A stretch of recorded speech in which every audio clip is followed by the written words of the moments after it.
morning, world.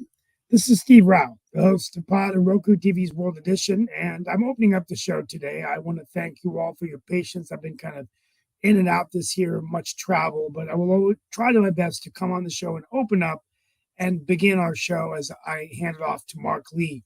But today, I want to greet you from anywhere you are in the world to World Edition, where we talk about global affairs, innovation, and this evening we'll be talking about world politics a little bit, and we'll be having a good conversation. Today, before I begin my monologue on my attending an event with President Biden and Vice President Harris in Raleigh yesterday, Britain has not announced a recession. This is bad news for Rishi Sunak. The Prime Minister of Israel and the Israeli government has canceled a meeting with the United States because they're very upset about the United States supporting a UN resolution asking for a ceasefire. Could be a good political move for Joe Biden, though, as he tries to win back Palestinian and Muslim votes in the United States of America, particularly in the swing states. And let's not forget that Japan is sending us all kinds of pictures from the moon. Space exploration and the fight to space continues. And Robert Kennedy announced the vice president, I can't remember her name, I think her name is Mrs. Shanahan, a technology lawyer. And I'm going to spend the remaining minutes sort of reminiscing about Joe Biden. You know, the two words or two things that led to the Biden presidency is Donald Trump and COVID-19. I really agree with Fareed Zakaria's assessment about 2 years ago that Joe Biden really was the accidental president, a man who had run for president 3 times and lost. He was the United States Senator for 50 years, Vice President of 8 years. And after the tragic loss of his son, Beau, and the presidency ending for Barack Obama, we all thought that Joe Biden was going to retire, work on finding a cure to cancer and writing a book and settling off to the sunset. But South Carolina happened, and before we knew it, the scrapping man from Scranton, the United States Senator, the Vice President of the United States, became the President of the United States. Now, I think the question to ask before we begin this monologue, and we're going to talk about it on World Politics tonight, is, are we better off today than we were 4 years ago? Now, I know those at the pump and the grocery store are saying, no, we're not. Prices are high. Things are not going good. But I want you to go back to 2020, regardless of whether you're a Republican, Independent, or Democrat, and ask yourselves, did we feel safe during the pandemic? 500,000 people were dead. We were very, very concerned with the president who said at the time that we could use Clorox, bleach, and didn't take it so seriously. Although I will credit the President Trump for getting a cure for COVID through accelerating Operation Warp Speed and the vaccine. But at the end of the day, we are seeing significant job increases, which the president talked about in his address at the fundraiser I attended in a brief meeting with him. He talked about the $31 billion coming to North Carolina, the hundreds of millions of dollars being pumped into infrastructure in our country, and the fact that many of these jobs are green jobs. With the increase in electric vehicles, we're seeing a lot of jobs being created around those electric vehicles, even batteries. He talked about healthcare and commended Governor Roy Cooper of North Carolina for Medicaid expansion. And he came here to talk a lot in North Carolina about lowering prescription drug costs, taking on the drug companies and doing those kinds of things. And he has actually built alliances with other nations of the world and does hope to work through these wars in Ukraine and the wars in Israel. I could go on, but I do think there's an argument that things aren't as rosy as they could be, but they're probably not as bad as others would say. That's the question for the American people. Who do they put in the oath of office, and what will it mean for not only the present that we live in, but the future? My final take is this: Joe Biden's biggest enemy, his age, and himself. His gaffes, his long speeches that sometimes are hard to keep awake during the speeches, and the fact that he's 83 have many people concerned that he's not the guy they want for the presidency. If Democrats don't come out, and if Republicans would rather have Donald Trump than Joe Biden, then so be it. We will have history in the making. Meanwhile, President Trump fighting legal battles every day and spending as much time in the courtroom as he is on the campaign trail. More to come this evening on world politics. Let's begin. And I want to bring in Mark Lee. Glad to be here with you. And we got other people to be joining us as well. Yeah. We're going to find out from Nick if our other guest who is doing a fundraiser is going to be able to make it or not. I think he was working on that, trying to get them in and all along those lines. I did have to ask you something. I'm going to ask Rick and who we've got with us, as well as Christina and Jatovi, and definitely others that might be joining us as well. But definitely one of the things that I was curious about is that I did hear about a slight gaffe that took place and all along those lines. But Rick, I was always told, and Jatovi, correct me if I'm wrong, that one of the things you don't want to do as a politician, even though sometimes politicians find it hard to resist, is get upstaged by a baby. And apparently there was an event in the United States where it was a appeal to the Latin American population and all along those lines. But apparently during the event, President Biden saw a baby that he couldn't resist. And apparently he walked off stage, and there were some people that were commenting about that because they were thinking that he did it awkwardly. And like I said, I do know, and Jatovi, you can correct me because you've been in the entertainment field as long as I have, if not comparably. I won't say as long because I'm a little bit older. And actors. What is your take on that? So W.C. Fields was that you don't want to be upstaged by a baby. That W.C. Fields said it. He said, "Do not work with dogs and babies because they will upstage you." But that's just for the movies. With politicians, they're fine. Also, Biden is 81. He doesn't turn 82 until just after the election. Yeah. Well, I will say this before the thing. I want to spend a few minutes talking about visit. The president looked very good. He was alert, on top of things. Definitely seems to be alert more than what the media would make him out to be. He was with the vice president a lot, walked in with her, spent pretty much the whole afternoon with her, obviously giving her as much time as him on the stage to speak and address. So she spoke a lot more about healthcare. And he doesn't mention to his opponent by name. He still refers to him as his predecessor, and says that the president of the United States shouldn't be saying that dictators are nice people and those kinds of things. So we'll see. I will say this: the other concern I have, and I'm going to open it up to the audience, is that the panelists, is that I do think that there is a concern about the Democrats becoming the party of the urban elite. Let's not forget to attend this fundraiser to get a picture with President Biden and Vice President Harris together was $25,000. $3,300 was the entrance fee, and cell phones were not allowed into it. So even if you attended, you weren't allowed to take a picture of you with the president. Some people brought their phones in and just took a picture of him there. But I did that, and they took my phone away.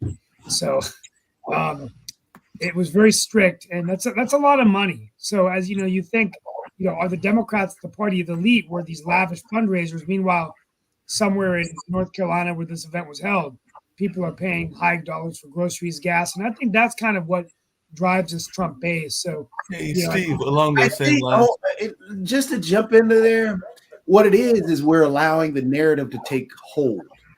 Because if you think about the events that the Republican Party hold, they are just as high dollar. Yeah. Even worse, we've allowed the idea that, this old age thing to take hold. Do you know that one of our favorite actors in the world that we celebrate all the time, Patrick Stewart, is 83, and he has another show coming out. Do you know that we championed and loved and screamed every single day until Betty White passed away at the age of 99? So we sit here and go over this age thing over and over. How, Biden falls asleep. No, he doesn't. That's been debunked. Oh, well, he can't stay awake. Again, that's been debunked. The problem is we're allowing these things to take hold and running with them. These things are false. But again, there's senators actually in Congress that are older than Biden.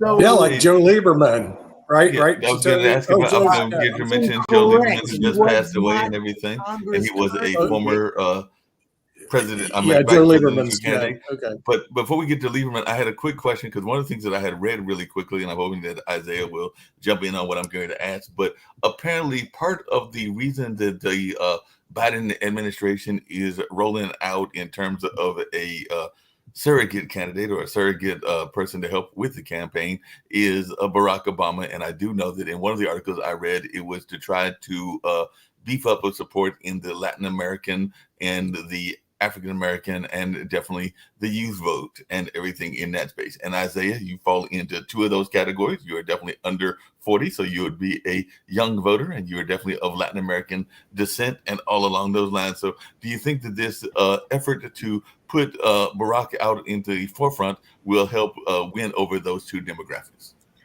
Well, I do believe Biden has like some issues with communication a lot of times, getting across audiences. So having help as Obama would make a difference for his campaign to get more voters, I believe, since it'd be more eloquent and would be able to really articulate the speeches more for those communities. I can see that and everything. Yeah, I think so. And there's a go ahead. There's a rumor floating around that Michelle Obama might be on the ticket, but or that she might run in the campaign. But anyway, so I don't know. Rick, sorry. Rick, you're on Rick, mute. You're on mute. You're on mute. Rick, you're on mute. Oh, hold on a second. It might be on my side. Let me see if I can get you off mute. Oh, Might to be on my side. There we go. back up what Jacoby said. Clint Eastwood, 93. Oh, hold on. Mark just put you back on mute. Now, what were you saying about Clint Eastwood? That was my fault. Am I still? Clint Eastwood, 93 years old, has a movie in post-production. He's still directing movies. Harrison Ford in an action movie. Indiana Jones at 80. Michael Douglas has a TV miniseries coming out where he plays Ben Franklin. Michael Douglas is age 80. So yeah, and if you run the actuarial numbers on Biden's expected remaining years of life, he's expected to live for at least another 8 years, and probably more because he's skinny. He's in good shape. Well, just to refute what Rick and Jacoby both said, Clint Eastwood is not running a country. He's running a bloody movie. And you're talking about actors and actresses. Who gives a rat's rear about these celebrities? We're talking about running the largest country in the world's economy. And an 82-year-old, the person who died was Joe Lieberman, his age. All I did is fall down the stairs. Aren't you the one who says let's get real. Mortality and dementia are front and center with this guy, and it's not going to go away. And he's not directing your narrative. He's not a Hollywood actor. He's not a reality star. That belongs to Don Trump. It's just according to your narrative. You're the one who states repeatedly the country should be run like a business.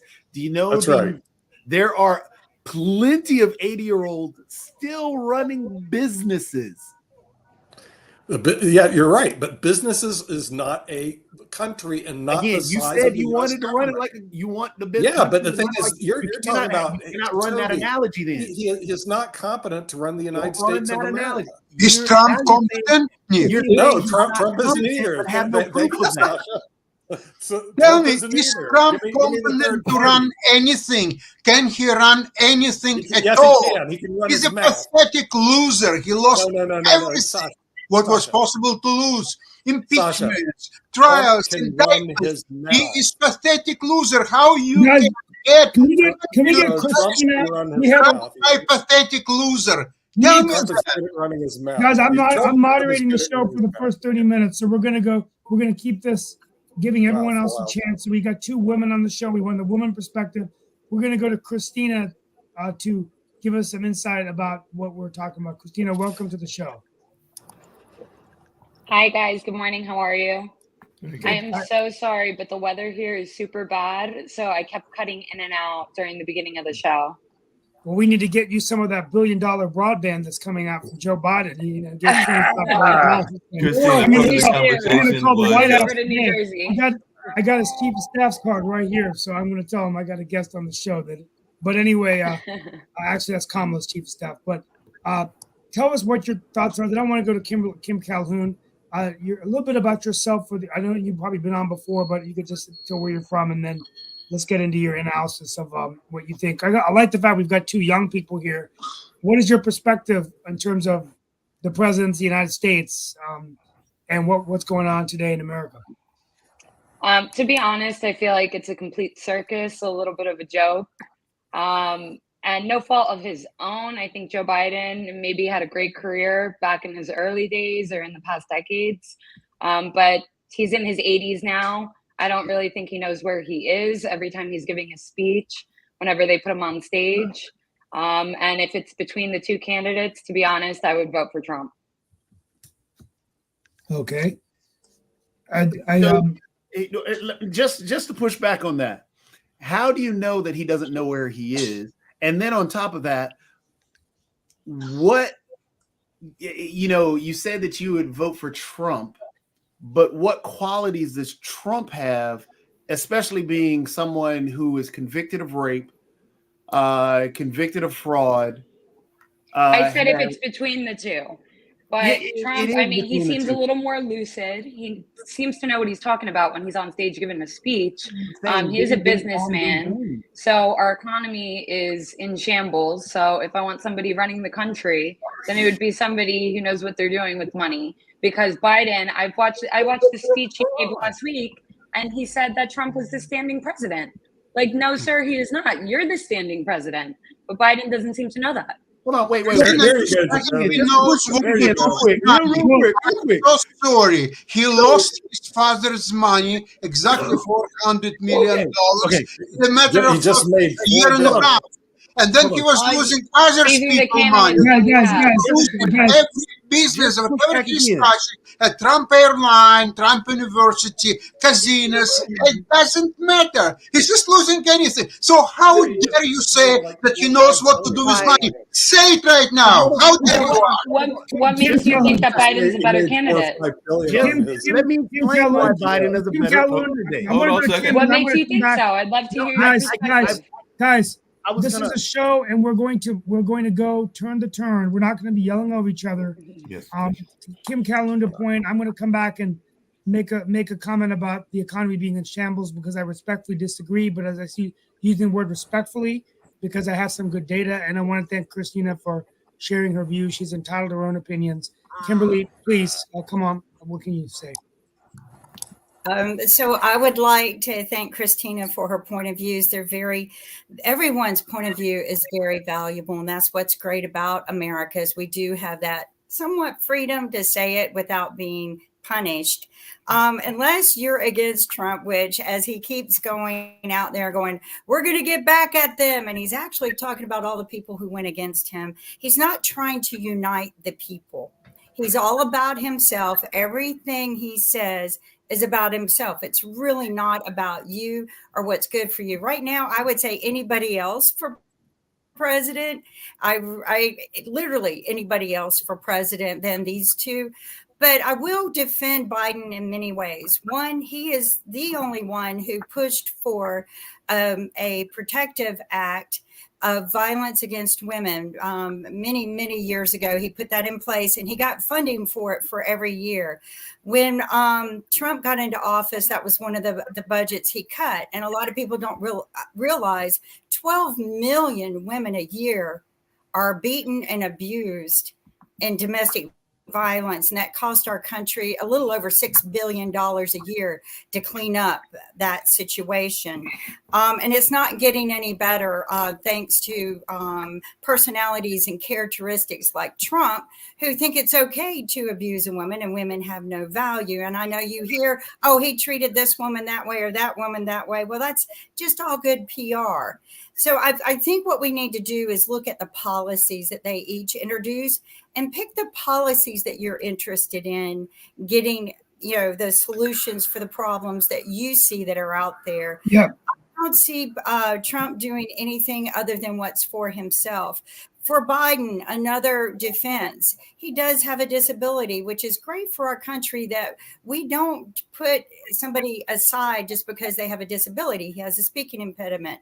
Also, on some of those situations on speaking on stages, unless you've done it, don't put somebody down for getting turned around, because if you're traveling from stage to stage, and they don't put up there all the times that this happened to Trump. I was listening to NPR the other day, and they did an evaluation of somebody who's analyzing both, and he goes, I find it odd that Trump has done just as bad and nobody ever promotes it on any of the networks. So what I want to say is that, I've been on a floating stage one time. Scary. That was at the graduation for NC State. It's a little scary. It moves. You get disoriented a little bit. When you get down, sometimes you don't know what direction you're supposed to go into. So cut the guy a break, okay? But also go look at Trump in that great detail that the media is not posting. And I wanted to, before we go to Rick, anybody else but the two. Before we go to Rick Rosner, Rick, just if you give me 1 minute to just make a statement about the economy, and then we're going to go back to you. Sure. But I first of all, as I said, I love being the moderator of the show when I can, and I appreciate Christina's input. Perhaps when we say the economy is in shambles, I think we are referring to higher prices in the grocery store, higher housing prices, and the cost of gasoline. But I will respectfully disagree. I think the economy today, if you look at the data and the numbers, is actually doing better than it was under Donald Trump. Today, under President Joe Biden, we've created 15 million new jobs. Since the Infrastructure Act and the Inflation Reduction Act, there are billions of dollars that was pumping to manufacture semiconductor chips, electric vehicle battery parts. In North Carolina, we've seen over $40 billion, and thousands of jobs being created. And many of these are high-paying advanced jobs, and they're occurring not only in the urban areas of North Carolina, the rural areas of North Carolina. So I respectfully disagree. I think it's completely mistaken to say that the economy is in shambles. Now, you have a valid concern, like many Americans, that despite all of these good things, you think Joe Biden is too old to be the president of the United States. And that might be Joe Biden's biggest enemy at the end of the day, because there's nothing he can really do about that. Kamala Harris also isn't a strong VP, and so this could be a presidential election where some of this could be credited to Donald Trump, though. We often don't talk about the presidential policies, but it was President Trump that took on China, that said, we're going to bring back manufacturing jobs. Joe Biden listened to that, and some of the policies he gave were consistent with President Trump, which is why we're in such a good job with manufacturing. But just wanted to say that for the record. I'll debate those facts any day of the week with anyone on the show. The economy is not in shambles. That is a false statement, or it's based on inaccurate information. And I can get you all the information so we can make a decision. But go ahead, Rick. All right. Rick, please. According to publicly available records, between 1985 and 2015, Trump lost more money than any other American. You can argue that he's America's worst businessman. If made president again, he wants to do a ton of tariffs. Tariffs are incredibly inflationary. When you put a tariff on foreign products, that gets passed directly onto the American consumer. That's thing one. In the past 6 months, Trump, during public speeches, has said that Obama is president. So he makes plenty of screw-ups. And if you listen to Biden for any length of time, it's clear that he's lucid and in command of the facts. Just listen to him for more. Don't listen to the little sound bites of him like pausing or on Fox that are, specially picked out. Listen to an entire press conference with him, or more than 5 minutes of a speech. He's perfectly coherent. Hey, Rick, just really quickly and everything along those lines, and I want to hear from Christina what I'm getting ready to bring up and all along those lines. But I do know a number of people, even here in the Research Triangle Park of North Carolina, are very much concerned about the homeless situation. So while I will agree that there is definitely some things that are economically on the uptick, there are a number of people that are concerned about the rate of rent and the price of mortgages for those that own homes and all along those lines. So I just wonder, will that be an issue that will be a turning point in the presidential election and everything? And Christina, well, I live in America's capital of the homeless, city of LA, like 70,000 homeless, state of California, 100,000 homeless. And it's a tough problem. but it's not going to cost Biden California, which is 2/3 Democratic voters. I don't know. I don't. It's not an issue that's being pumped to. The issues that are being pumped to get people out to the polls are immigration, the economy, and I forget the other one. I must not be able to be president. Yeah, that's why I was asking Christina and Isaiah, because I'm thinking that both of them are abortion. But they're probably in that space of age where they are hopefully going to have a house if they don't already have a house, because they might be like me. I'm in my 60s in the apartment space and everything. But how much of the housing cost is something that would be impacting the two of you? Since I'm thinking the two of you at some point might be wanting to get a house with your other halves, and all along those lines, should you be having one of those? I'm sorry, Christina left. Well, Isaiah, please go ahead. I'm sorry, Christina left. Her signal, because there's a storm right now where she's at, so I think that's why she was bad. Well, we want to thank her for the record for her points, and I hope she wasn't offended or any reason. I just want to make sure that I'm giving facts based on the fact that the economy is actually doing better under Joe Biden, and that's the facts. The data shows that, and it's not any worse than it was when Donald Trump was in the White House. And for people that say that, they're getting that information from wrong sources. So I'm just trying to make sure that she has the information she needs before she casts her vote. But the economy is doing better under Joe Biden, not worse. I just want to make sure that that's clear. Go ahead, Thank you for reporting that, Steve. I appreciate that. Yeah, and I actually want to talk about that as well, because right now there's some states that are flashing warning signs on unemployment. 20 states have triggered the SAM recession rule. So North Carolina isn't part of them, nor Texas, but California, Arizona, Oklahoma, Louisiana, Montana are part of that as well. Also, I saw that since November, the U.S. has lost 1.8 million jobs, full-time jobs. And then the U.S. has gained back about 920,000 part-time jobs and lost 240,000 full-time jobs in total. So there's the economy is, so they're not really on the headlines. We see that the U.S. economy keeps growing jobs, but at the same time we're losing jobs. And also about inflation. So for low income percentage wise on what they spend, it's about 40% on housing, 15% on food, another 15% on transportation, and 10% on healthcare. So when we talk about inflation, it's really affecting the low income people a lot with everything that's happening. And then the reason why the US has much lower inflation than the rest of the world would be a lot of our innovation and our capitalism, because that lowers costs of technology and everything. But the reason Europe has high inflation is because of the crisis, and also because of the green energy of the crisis with natural gas with Russia that they're not getting, and also their full deployment of green energy, which has made energy costs much higher, which is why they have a lot more inflation than the United States right now.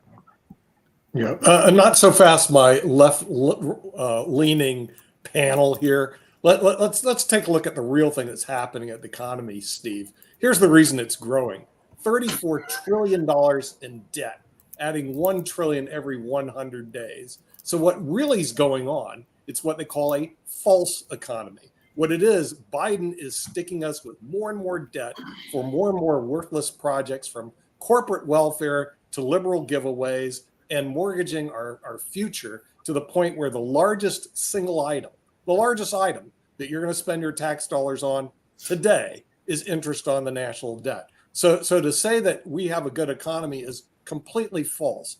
Let's look at his latest spending bill. And he just throws money away. $3 billion to the Palo Alto History Museum. There's not $1 left unchecked in his administration. $3 million to the Gandhi Museum in Texas. Who needs why is the federal government funding a Gandhi Museum in Texas? Then they have over $15 billion in pork, including pride centers in New York. Why is the federal government that's $34 trillion in debt funding a bloody pride center in New York City? And it just goes on and on. Gender. So Nick, how would you fund these organizations that are cultural organizations and everything along that line? Because I asked one of my coworkers that, and they told me to turn that around to you. So how would you fund these? Nothing went to the trivia clubs. It all went to all this liberal. How about $3.6 million for a Michelle Obama trail? Talk about just buying votes. He shouldn't be called Joe Biden. He should be called Joe Biden votes Biden, please. Don't hand me the economy's doing well when it's all debt. Nick, how would you fund? Well, I want to ask a question. One of the senators during when they gave the sales pitch for the bill to fund all of these things mentioned that a lot of the things that they're funding do not fit the Constitution, where it states that our tax money needs to go to the general welfare of the people. And a lot of these things, like Nick's saying, do we really need a trail called Michelle Obama? I mean, I have to agree. That's pretty self-centered right there. What we need to do is be focusing on the welfare of the general public. And nobody is doing that. Nobody's looking at the policies. And this is both sides, people. Nick, this is not one side. And majority of this problem, majority of this debt began when they gave all of you millionaires that PPP loan and then forgave it, and you didn't even have to account for it, pay it back, nor did you have to be taxed on it like they would do any loan out there. So don't sit here and tell us that it's in worse shape because of Biden. Kim, hold on a second. Along those same lines, would you fund the Ronald Reagan Library? Would you fund American Tobacco? By the way, I know that both of those have federal funding and everything. So there are a number of things that are culturally oriented that are funded, including the Washington Monument. So you're not going to fund the Washington Monument, and you're not going to fund the Smithsonian. You're not going to fund any of these cultural institutions. Not anymore. It's over with, baby. It's over with. No, the Smithsonian needs to stand on its own. They need to start charging admission. We need to make America solvent again. Right now, it's broke. You got a broke president, and you got another guy who's running against him who likes to throw debt to everything too. So you have two really, really bad choices, except Jacoby. He's really great. He's waving his arm. He wants to show why throwing America to the wolves is a good idea. So let's let Jacoby talk. So first and foremost, it has been proved, if we're going to talk facts, factually speaking, in our current, current history based on the past presidents, when the Democrats are in the office or the Oval Office, they balance the budget much better than what the Republicans have done. And that is just a fact. Bush had the wars, never put them on the books. So then we had to put them on the books, and then we had to pay for those wars. Same thing with COVID. COVID was a problem. It created the inflation. It was a global inflation, not just one that happened in the U.S. And that was due to a lot of what dealt with COVID. And yes, the way if you look at the inflation as it's just come down based on the actual curve, take out COVID, and it's still roughly about the same that it would have been. Same thing with the spike in immigration, where in 2019, there was actually a spike in immigration. And that's what brought Trump in to actually try and shut down the government. He couldn't shut down the government based on executive orders, because what ended up happening is the courts actually ruled against him. So therefore, luckily he came in and COVID came in. So therefore, people couldn't move across the border. By every economic measure, by every economist, it says the actual economy, based on the policies that what Biden has put into place, actually it's running better. Yes, there are issues. That's issues with everything. Yes, there's spending on particular things. Heck, McCain got a ship named after him. There's the George Bush School and all this other things. Those things happen. That's part of actually the policies that go into place. If we're talking about, hey, we're going to take away all the money and only spend it on 3 particular things, that doesn't work in actually government. It has never worked in government. So we have to look at actually government as a whole. And yes, for all the people, for the individuals that say, oh, we don't need a Gandhi museum. What about those who actually study that religion and actually enjoy learning more about Gandhi and so on and so forth? That's what these museums deal with. Hence the reason you have the African-American Museum. Hence the reason you have the George Bush Library, and so on and so forth and down the line. So you cannot sit here and nitpick on those particular things, because I notice how he picked things that he didn't like in a budget, but never picked things that he agreed with, because he didn't want to share those, because even those could be seen as bad in terms of actually the budget again. So going back to the budget, if you look at what Biden is doing in comparison to what Trump did, Trump actually added 25% of the actual national debt. That's what Trump did. In terms of what makes Biden a better president than what Trump is a con artist who's grifting off the public.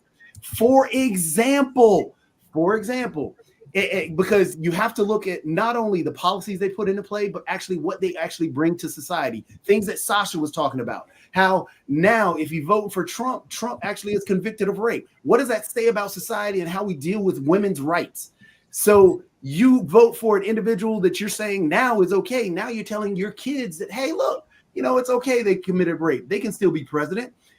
Fraud, legitimate fraud. He was convicted of fraud. So now you're saying, okay, now it's okay to get rid of fraud because we don't care about the laws in the US. Let's go ahead and deal with fraud. There are these things that we tell our children when we're voting for these individuals, as well as the policies that go on. Women's rights. You're taking away women's rights when you're voting for Trump. You're taking away a lot of, you're advocating that it's okay to say, to fly the Confederate flag, which represents racism and actually putting me back in chains. That's what that is. Those are the things that you're telling people. You're taking away rights to the LGBTQIA community when you deal with Trump, not when you deal with Biden. So there's a bunch of differences, not only economic wise, where the economy is actually better under Biden than it was under Trump.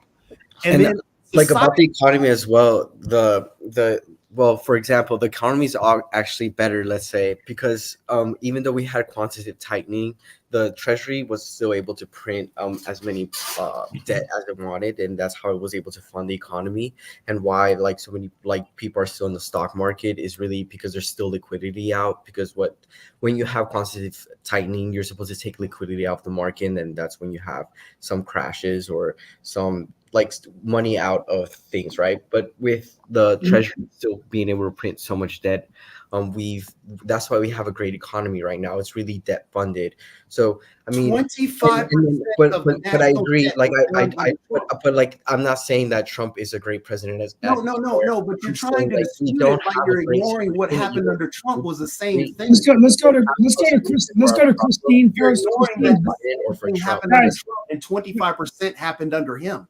You're justifying it, saying that our economy is good. Right, go to Christine. Justify anything. First I'm of all, saying before most people Christine, are printing a lot of money, and then that happened under Trump. 25% was done under Trump, so therefore that is a moot point. Okay, I'm taking back. Okay. So, we're going to go to Christine real quick, but one thing I will say before I go to her is that the debt has been a problem that has existed since Ronald Reagan. So even Republicans that say that the Democrats created the debt, the president of the United States that created the debt, that started the deficit, was Ronald Reagan. See, let me correct you. Please. Under Clinton, there was no debt. Clinton balanced the budget. So don't tell me about Reagan. It's just the same thing. The point is that tell me about Napoleon or Alexander the Great. I disagree with that. The point is that every debt, Clinton might have balanced the budget, but I think it was a different era than we're living in today. But this is an issue that all presidents have had. They have increased the deficit under Bush, under George H.W. Bush, under Barack Obama. The federal deficit increased significantly. I'm going to go to Christine. Please, your point. Hi, guys. Okay, so I just wanted to make a point that aside from who's pro-Trump, pro-Biden, it says that according to Reuters News, Pew Research Center, Gallup News, CNN, CNBC, The Guardian, and NBC, about 2/3 of Americans disapprove of Biden's performance, while only 1/3 agree. So my question to all of you is, since when is the United States not for the people? Or since when is the United States not for the people by the people? Because I think that's the main issue here in 2024. Everyone has their opinion, but if 2/3 don't agree with who's running our administration, approve of Trump. You've got two candidates, both with you've got two candidates both with high disapproval numbers. But I mean, Biden's obviously a bet. Okay, so the pork. Hold on. Let me say stuff. There's always been pork. In the 60s and 70s, a Senator William Proxmire did the Golden Fleece Awards, which highlighted a porky project one a week. He did this for more than 10 years. Pork lets politicians go back to their voters and say, look at the milk.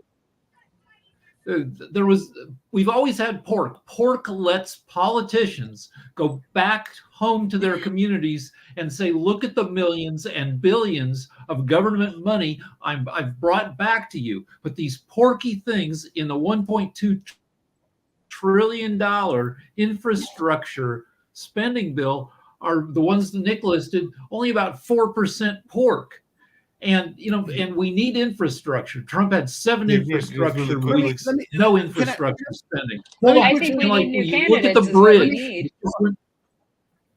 I was just look at the bridge that just went down. Yeah. Nothing could have protected that. Nothing could have that boat weighed 1/3 of a billion pounds. The only way to have stopped it was big barriers. We are going to need to spend billions really of bucks quickly, to protect. Hey, Rick, just really quickly, to Christina's point, and all along those lines and everything, I would argue, and I don't know if you agree because you are slightly younger, as is Isaiah and everything in that space, actually much younger, and all in that way. But I know for a fact that even in my dad's age, and Dad is now about to be around 83 or 84, something like that, that there was a lot of dissatisfaction with our political leaders, and that has been going on for decades. We can go back to the 60s, we can go back to the 40s, we can even go back to the 2000s, and there have been a number of candidates, including Trump and Obama, that were elected because people were frustrated with the political system. So I think that the political system has been having problems for decades. Actually, even to push back even more. I agree with that. Just to push back even more, saying that, okay, 2/3 of the people are dissatisfied with Biden. So therefore, if the government was for the people, then they should be for. That doesn't make any sense. And you can't use that argument because the majority of the people were against freeing the slaves. We had a civil war over that. The majority of the people were against civil rights. We had a march over that. The majority of the people were against women's rights. We had a march over that.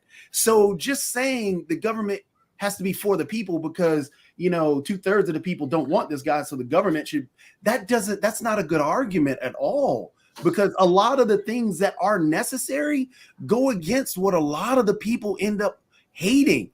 Heck, I mean, again, like I said, civil rights, people were against it. The majority of the people were against it. So your argument is saying that the government for the people should not have done civil rights.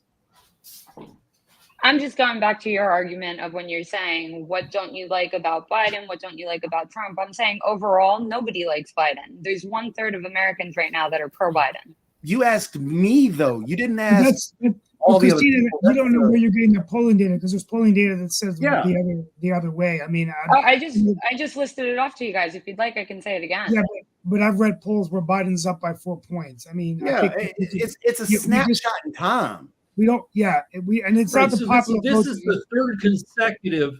the third consecutive bummer presidential election where you have 2 fairly unpopular candidates. It was Hillary and Trump, and then the last 2 elections have been Biden and Trump. The last charismatic candidate that people could really get behind, young, attractive, was Obama. And it makes for like a happier election, but we haven't had that, and we're not going to get it until 2028 when Newsom comes in. But Trump has for the entire 8.5 years that Trump has been in politics, polling shows that he runs at 40% approval, 55% disapproval. He's remains very consistent in most people not liking him. He didn't win the popular vote in 2016. He lost it by 7 million votes in 2020. He'll lose the popular vote again this year. Yeah, unfavorability according to a poll on 538 has Trump's unfavorable rating at 52.5. I mean, neither of them are popular. Again, that doesn't mean that that's what America wants. Again, using a poll or a snapshot in time. Back to the point where I said maybe we need some new candidates. I mean, I agree with you. on that. There's negatives on both sides. There's pros on both we sides. all agree on that. Let me ask you, Christina, before we go to Isaiah. Well, Sasha Star has a point. So real quickly, Sasha, and then I want to get her idea as a young person. I'll try to do it quickly, Steve. Thank you. Okay, if you like to analyze the polls, okay, there are 3 polls became available, I think, yesterday from the battleground states like Michigan, Wisconsin, and something else, Pennsylvania probably. And they show that they have in 2 polls 45% against 45 in 2, and another one, Biden 46 and Trump 45. This is basically shows that there is an equal weight. Now, you're considering that what Christine said, that the 66% are not favoring Biden. I don't know how to say it properly. I'd like to mention that because majority of Americans, it's well-known fact, are morons and idiots. So you will see the same people who disapprove Biden. When it will come to election time, they will vote for Biden because economy is doing great, because interest rates will start falling down this July. No, maybe even earlier, July for 100%. And then you will see that you are living in well-managed country. The president speaks with great authority in his address to the union. He was probably the best speaker of generations. That's what he did. So these little snippets on Fox News that he started here and he started there, this is all garbage. And I hope not too many people pay attention to this.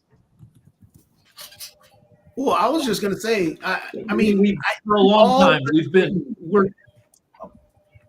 I was just going to say, we all equally divided nation. The last time a presidential candidate got more than 53% of the vote was 36 years ago, 1988. Reagan was the last landslide president. He carried 49 states, but he still didn't even get 59% of the vote. We're equally divided, and we get increasingly angry because the news media pumps up our mutual anger. I was just going to say that we can all agree we want two different candidates. We really want two different candidates, and that would be great. However, that's not what we have. All we have are these two candidates right now, and that's sad, but that's a reality. It's like, early years when people used to get sick, all they had was castor oil. It tasted nasty, but that's all they had. But it would help them feel better. It's just one of those things. Well, I want to get some ideas from Christina. Who else would you like? Before we go to Rick, just insight. I'm trying to get everyone a turn here. Who else would you like to see run out there? You guys are young people. Who inspires you on either the Republican side or Democratic side? For me personally, I think what would inspire me is each one of us getting together and doing what we want to do and what the change we want to see in the world. Because I believe like the only way to save America is individually, all of us really getting together and working on the programs that we want to see and helping find sustainable ways and viable ways to keep those programs. Because if we look at nature, I mean, it's almost impossible to control like 360 million people, just one person. And it really comes to our local governments to make a change in each community and see the best communities that see what policies they implemented and learn from them. Because that's what they do in Switzerland. I know they have each government, they have like 9-10 governments, and each one can do their own policies and make their own labor and every healthcare changes. And then over the years, you see which system was better in the long term, and then you can adopt those systems. Because I think that's really the only way that we can make America great, like in the way that we all get together and implement our own ideas and help the community. It's not that sad, this election. One candidate is competent, and that's Biden. Some of our greatest president was so unpopular that he took a bullet in the back of the head, Lincoln. And he was widely hated by presidential historians whose job it is to figure out who was a good president and who sucks, ranked Trump twice in the past 6 years as the worst president in history. They ranked Biden 14th best out of 46 presidents. But we all agree that neither Trump or Biden is going to change our whole economy, and we really have to focus on the debt. I mean, even though we've had debt before, we need sane, normal government to let technological process take root. And then there's one opinion that interest rates are going to fall in June, but they might not fall because inflation might still be going on. So there's a lot of things that that this debt is really gonna make it possible for all of us.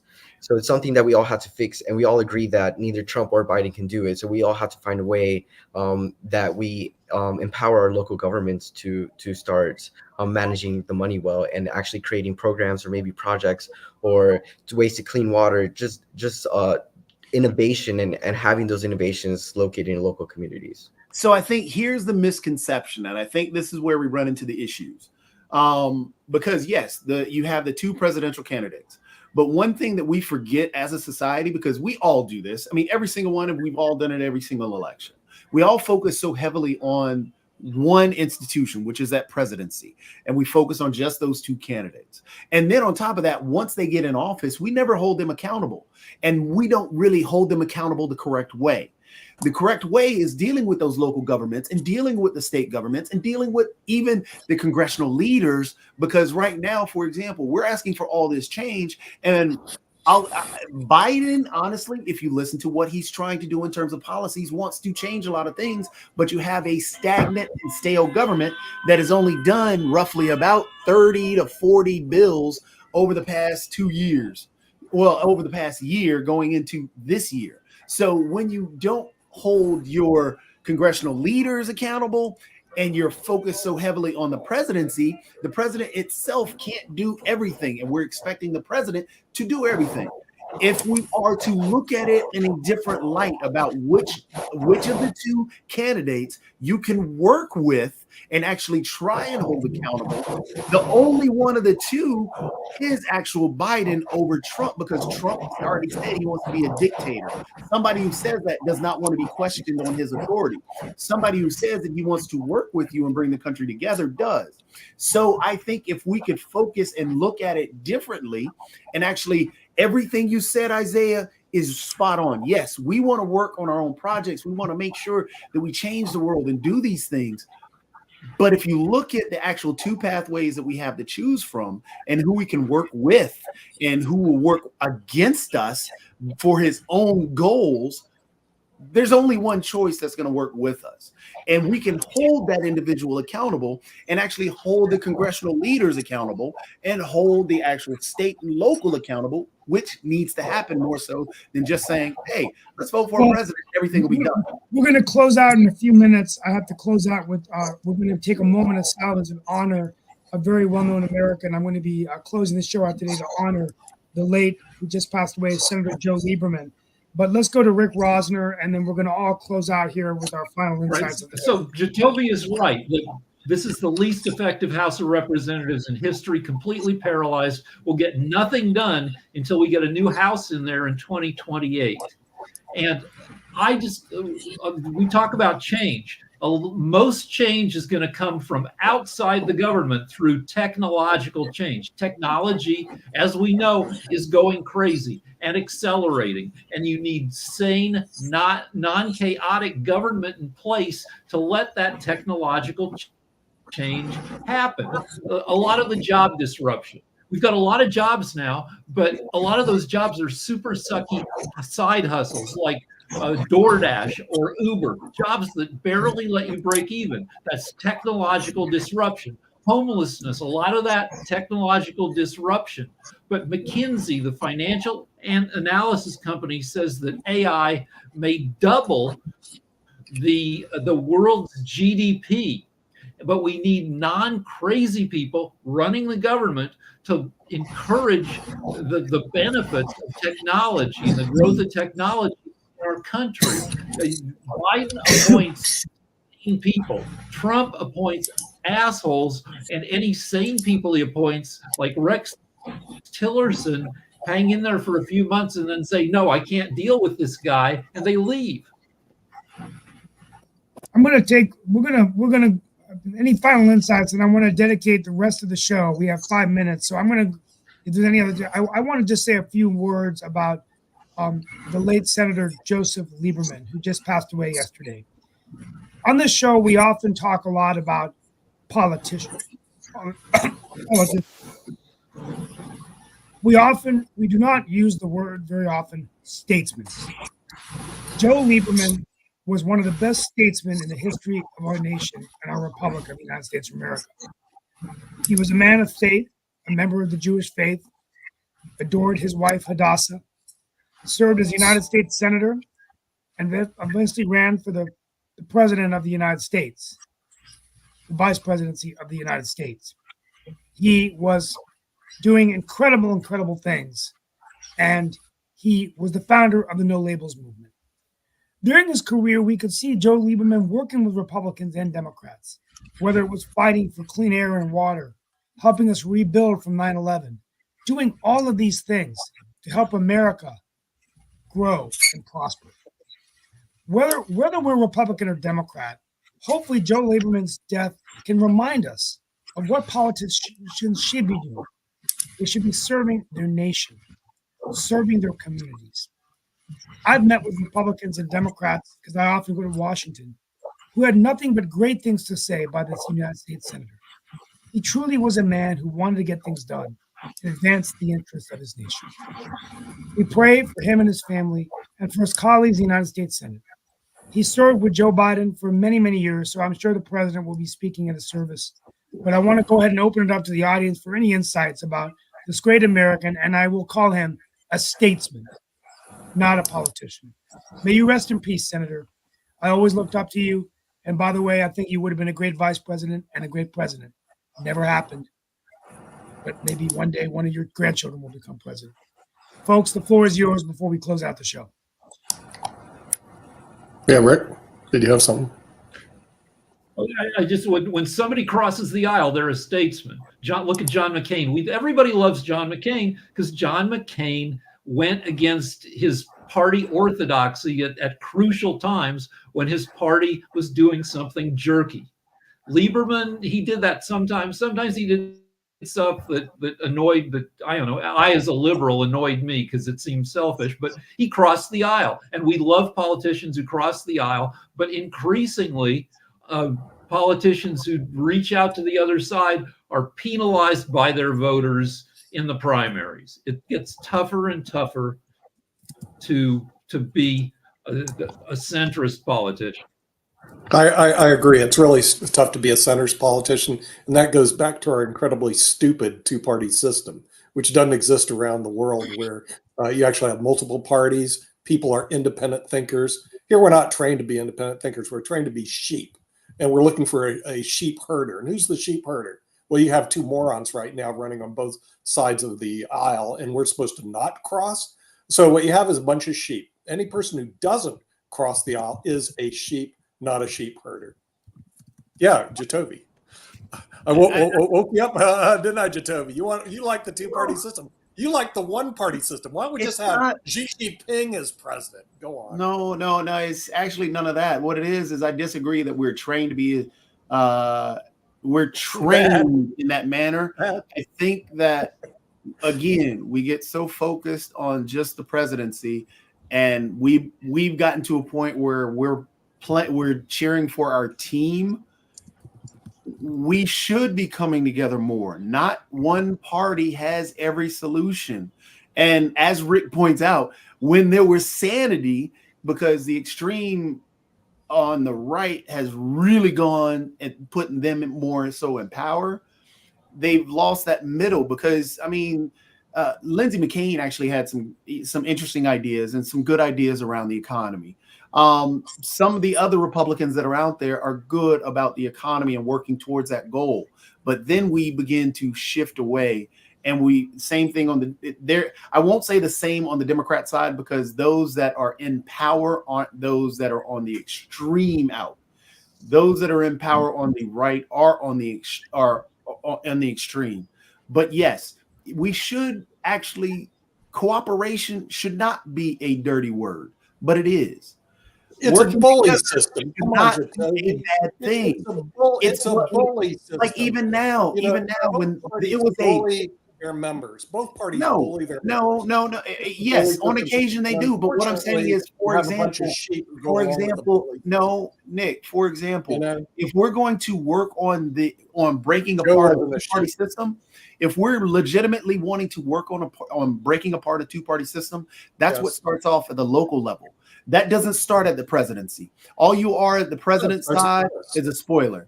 So if you work on the local level, folks, it's time. It's time. We have to end the show, folks. We are out of time. Just like Mahomes running the ball to the football team, the clock has run out. We have won the game. We've had a wonderful conversation. We'll be back tomorrow for the week wrap up. Want to thank our youngsters for joining. It's always good to hear the voice of a woman. And so may Joe Lieberman rest in peace. And we will see you tonight on World Politics. Thank you.